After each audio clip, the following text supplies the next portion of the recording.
Pozdravujem všetkých. Dneska idem sadiť uhorky. Klasické nakladačky, šalátovky, hadovky. No, len idem ich sadiť trošku iným spôsobom. Teda sadiť ich budem rovnakým spôsobom, len budú sa sadiť do pilín. Miesto substrátu sa použijú piliny. Je to tzv. Japonská metóda. Tie uhorky, ktoré sú v tých pilinách, tak majú pevnejší, mohutnejší koreň, sú odolnejšie voči chorobám a majú skôr uhorky. Ja som minulý rok skúšal jeden koreň, len tak na vyskúšanie, moc som tomu neveril. A tá uhorka mala prvá uhorky a bola zjavne väčšia a rýchlejšie rástla a väčšia narástla ako ostatné uhorky, ktoré som mal. Takže teraz to idem vyskúšať na viacerých koreňoch. No, tie piliny by mali byť čisté, z čistého dreva, nie z drevotriesky s obsahom všelijakých lepidiel, lakov. Mali by to byť čisté piliny, čím jemnejšie, tým lepšie. Tieto sú pomerne jemné, bez všelijakých takých hrubších častí, takže nebolo ich treba ani preosievať. No, tie piliny treba vriacou vodou prepláchnuť. Aspoň 2, najlepšie 3 krát. Treba ich prepláchnuť kvôli tomu, aby sa živice a všelijaký prach a všelijaké nečistoty odtiaľ vyplavili preč.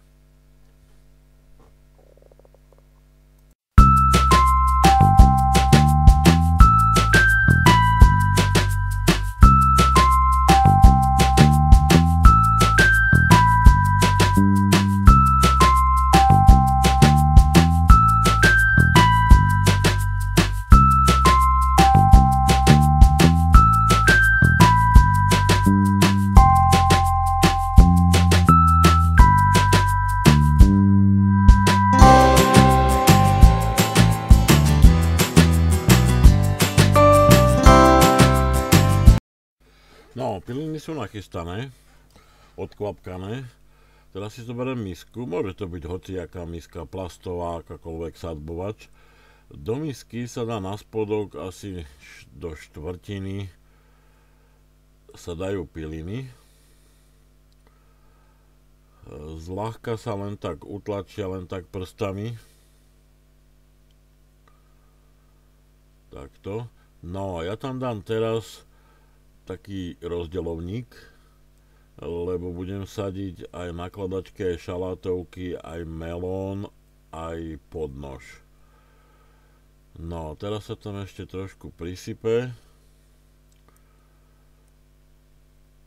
Tak, trošku sa ešte naleje vody, nech to je vlhké dostatočne.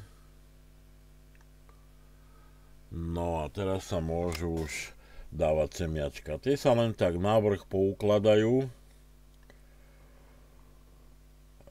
od seba nejak 1-2 cm zhruba.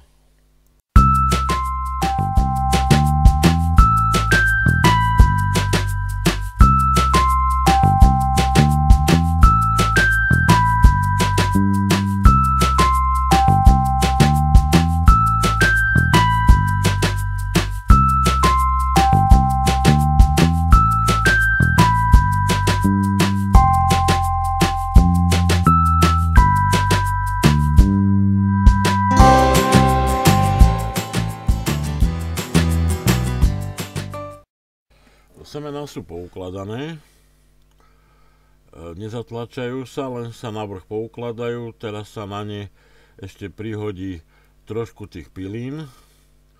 Keď sú pilíny na nich, tak sa zakryjú niečím, môže byť sáčok igelitový, ja mám takýto plexisklový kryt.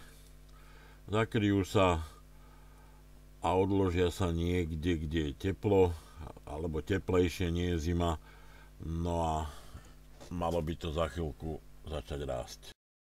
No a aby to všetko dobre rástlo, tak na to je potreba dobré hnojivo. A rastliny potrebujú hlavne veľa minerálnych látok, vápnik, draslík, dusík, horčík, fosfor. Hlavne teraz v jarnom období, keď zakladajú koreňový systém, ktorý je vlastne základom celej rastliny. Takže na to si vytvoríme takéto domáce hnojivo, ktoré sa skladá z vody, z teplej vody. Ja tu mám na 4 litre, lebo to budem mať na 2 krhly, ale budem hovoriť dávkovanie na 1 liter vody. Čiže 1 liter teplej vody, do ktorej najskôr dáme vaječné škrupiny, takéto pomleté alebo rozdrvené. Čím viac sú pomleté, tým lepšie. Lepšie sa budú vyluhovať v tej vode. Na 1 liter idú vaječné škrupiny z 2-3 vajec. Vaječná škrupina obsahuje hlavne veľa vápnika, ale aj fosfor a horčík. Druhou ingredienciou, ktorú dáme, bude popol. Popol by mal byť čistý, z čistého dreva, nie z nejakých lepených, lakovaných driev, ale z čistého dreva, najlepšie tvrdého. Popol je pekne preosiatý, je taký jemný už.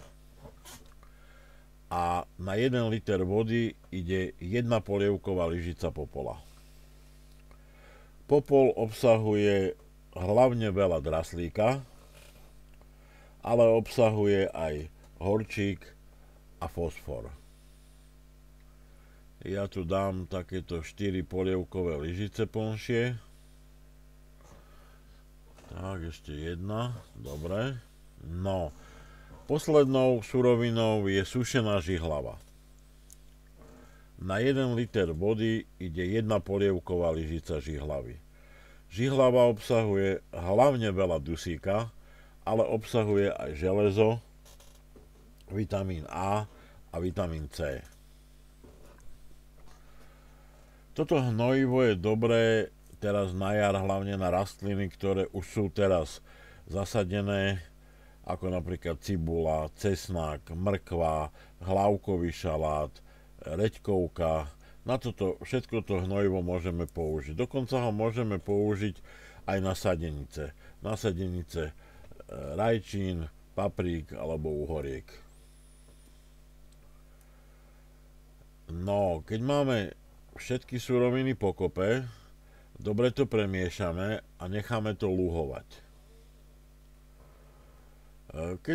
Keď to bude na teplom mieste, tak to luhovanie stačí 24 hodín. Ak by to bolo na chladnejšom mieste, tak je to lepšie luhovať dlhšie, aspoň 48 hodín, alebo ešte aj možno o 1 deň viac. Čím lepšie sa vyluhuje, tak tým sa viac uvoľnia tie látky, všetky potrebné pre tie rastliny.